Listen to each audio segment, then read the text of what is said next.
Present ఇప్పుడు నడుస్తున్న situation చూస్తుంటే నిన్న ప్రీతి అండ్ ఉదయ్ వాళ్ళిద్దరు బయట రావడం జరిగింది. దాని తర్వాత వాళ్ళతో కంప్లైంట్ ఇప్పించడం జరిగింది.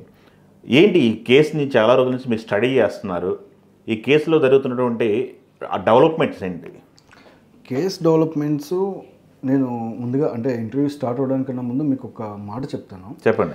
ఏం లేదండి, ఈ కేసు చాలా ఫస్ట్ నుంచి మీరు స్టడీ చేసుకున్నట్లయితే కనుక లావణ్య అనే ఆమె రాజ్ గారి మీద మోపుతున్నటువంటి అభియోగాలకి ఇంతవరకు ఆవిడ చూపించినటువంటి ఆధారాలు ఏమున్నాయి? ఫస్ట్ పాయింట్, ఎక్కడన్నా పూర్తి స్థాయిలో ఆధారాలు చూపించారా? పెళ్ళయింది అన్నారు, పెళ్లికి సంబంధించి ఇంతవరకు ఆధారం చూపించలేదు. ఓకే.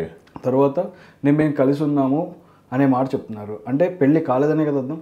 కలిసి ఉంటున్నామంటే పెళ్లి కాలేదన్నట్టుగానే మాట్లాడుతున్నారు ఆవిడ. అంటే పెళ్లి కాలేదని దానికి పెళ్లి అయిన దానికి ఆవిడ కాంట్రాడిక్టరీ స్టేట్మెంట్స్ ఆవిడే రిలీజ్ చేస్తారు. వాళ్ళ పేరెంట్స్ని అసలు ఇంతవరకు కలిసిలేదు. ఆవిడ ఎప్పుడో 2 years అంటే ఆల్మోస్ట్ ఆవిడ రాజస్థాన్తో సరిగ్గా లేక 7-8 years అయింటుంది. 7-8 years అయిపోయిన తర్వాత కూడా ఆవిడ స్టేట్మెంట్ మొన్న ఏమని పాస్ చేస్తారు, నేను మొన్నటి వరకు రాజస్థాన్తోనే కలిసి ఉన్నాను అనే మాట స్పష్టంగా మీడియాతోనే చెప్తున్నారు కదా. మీడియాతోనే స్పష్టంగా మొన్నటి వరకు రాజస్థాన్తో కలిసి ఉన్నానని చెప్తున్నారు కదా. మరి మీరు మొన్నటి వరకు రాజస్థాన్తో కలిసి ఉన్న వాళ్ళు మరి మీరు పోయిన సంవత్సరం మీరు మస్తాన్ సాయిని లవ్ యాక్సెప్ట్ చేశాను, మస్తాన్ సాయి నా వెనకాల పడితే లవ్ యాక్సెప్ట్ చేశానని కంప్లైంట్ రాసి తర్వాత మస్తాన్ సాయి మీద మీరు రేప్ కేసులు ఇంకా మిగిలిన కేసులన్నీ ఎందుకు పెట్టారు? ఓకే. అంటే మీరు ఇటు పక్కనేమో రాజస్థాన్ కావాలి అంటారు, అటు పక్కనేమో మీ గుండెనేమో మస్తాన్ సాయి దగ్గర ఉంచుతారు. ఆడియో రిలీజ్ అయింది కదా. ఖచ్చితంగా అంతే కదా మరి. ఓకే. అంతే, మీరు 100% ఇది క్లియర్గా ఎస్టాబ్లిష్ అవుతున్న ఫ్యాక్ట్, ఇందులో మాట్లాడడానికి ఏం లేదు. ఇప్పుడు అంటే అమ్మాయి ఒక మంగళసూత్రం వేసుకున్న ఫోటో ఒకటి చూపిస్తుంది, అది బయటకు నాకు ఆల్రెడీ మంగళసూత్రం గోవా ట్రిప్లో మాకు మంగళసూత్రం ఉన్న ఫోటో ఏదో ఉంది, నాకు టెంపుల్లో తాళి కట్టాడని చెప్పేసి ఏదో క్లెయిమ్ చేస్తున్నారు తను. అదేమో ప్రూఫ్ కింద. ప్రూఫ్ అంటే రాజ్ తరుణ్ తాళి కడుతున్న ఫోటో ఉందా? ఓకే. రాజ్ తరుణ్ తాళి కడుతున్న ఫోటో ఉందా? ఇప్పుడు వాళ్ళది మ్యారేజ్ జరిగింది అనుకోండి, మన కస్టమ్స్లో మన లా ప్రకారం సప్తపది అయితేనే మ్యారేజ్ అయినట్టు. ఓకే. ఓకే. సప్తపది అయితేనే మ్యారేజ్ అయిపోయినట్టు. మరి సప్తపది అయింది ఉందా? కనీసం దండలు మార్చుకుంది కానీ, తాళి కడుతున్నా కానీ, సప్తపది అవుతున్న ఫోటోలు కానీ మీరు కనీసం evidences you should show. Okay. ఏం ఎవిడెన్స్లు ఉన్నాయి, ఎవిడెన్సెస్ మీరు షో చేయండి, ప్రాబ్లం ఏమీ లేదు కదా. ఓకే. మీరు చెప్తున్న ఫ్యాక్ట్ని ఎస్టాబ్లిష్ చేయండి. ఇప్పుడు మేము ఇవాళ నిజంగా మీరు మాట్లాడుతున్న దానికి ఇప్పుడు మీరు వాళ్ళు వచ్చి ఏదైతే చెప్తున్నారో, ఇప్పుడు నేను Day 1 చెప్పాను ఎవిడెన్స్ లేకుండా నేను ఏది మాట్లాడాను. ఇప్పుడు మేము ఎవిడెన్సెస్ తోటి వచ్చి అన్ని చూపిస్తూ మాట్లాడుతున్నాం కదా. డెవలప్మెంట్స్లో మీరు చూస్తున్నారుగా, మీరు కేసు డెవలప్మెంట్స్ ఏంటి అన్నారు. ఇప్పుడు మేము ఇంతవరకు చేసేది ప్రతిదీ ఎవిడెన్షియల్గా తీసుకెళ్లి మాట్లాడుతున్న మాట తప్ప ఎవిడెన్స్ లేకుండా మాట్లాడిన మాట ఎక్కడా లేదు కదా. ఓకే.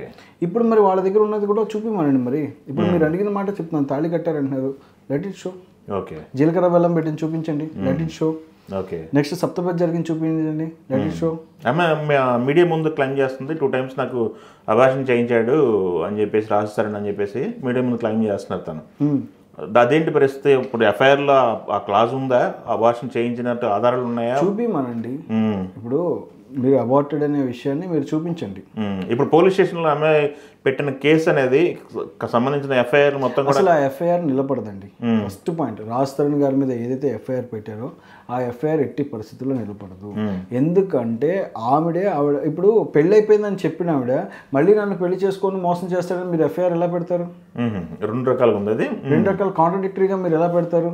అంటే మిమ్మల్ని ఎక్కడ అబ్యూస్ చేసి మిమ్మల్ని ఇబ్బంది పెట్టాడు ఆయన అంటే ఏం లేదు. మీరు ఒక్కసారిగా ఏంటంటే నాకు ఏదో జరిగిపోయిందని చెప్పేసి కొన్ని రోజులు మీడియా అటెన్షన్ని పూర్తిగా మీ వైపు డ్రా చేసేసుకొని కంప్లీట్గా యాడ్వర్స్గా అగెనిస్ట్గా మీరంతా న్యూస్ స్ప్రెడ్ చేసేసి ఇష్టం వచ్చినట్టు మాట్లాడడం. దీంట్లో నేను మీకు ఒక మాట చెప్తానండి. ఫస్ట్లో 1 week 10 days కంప్లీట్లీ అసలు ఎవరు బయటికి రాలా మాట్లాడడానికి కానీ ఏం జరగడానికి కానీ ఏం రాలా. అసలు దీన్ని గ్రౌండ్ వర్క్ చేసి ఎవిడెన్సెస్ సేకరించడానికి మాకు 10 days పట్టింది.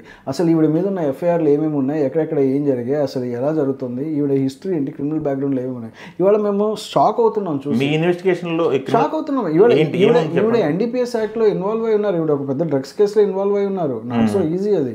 A1గా ఉన్నారు అంటే ఒక డ్రగ్స్ కేసులో. డ్రగ్స్ కేసులో షీఈ్ A1. ఆ డ్రగ్స్ కేసులో రిలేటెడ్ ఉన్న ఇప్పుడు హైదరాబాద్లో ఒక ప్రముఖ టిఫిన్ సెంటర్ ఏదైతే డ్రగ్స్ కేసులో రిలేటెడ్ అయ్యి ఉందో వాళ్ళతో కూడా she has clear cut relations. వాళ్ళతో ఉన్న కనెక్షన్స్ అన్నింటినీ బయటికి తీస్తున్నాం ఇవాళ. మొత్తం అవన్నీ ఆల్రెడీ మేము చూపిస్తున్నాము. దానికి సంబంధించిన క్లియర్ కట్ ఎవిడెన్సెస్ అన్ని గ్యాదర్ చేసాం. అవి త్వరలో ముందుకు వస్తాయండి. There is no doubt at all. అంటే ఇంత మీరు డ్రగ్ మాఫియాతో, డ్రగ్ పెడ్లర్స్తో, ఇంతమందితో మీరు రిలేషన్ పెట్టుకొని ఇవాళ ఎవరిని డ్యామేజ్ చేద్దాం అనుకుంటున్నారు?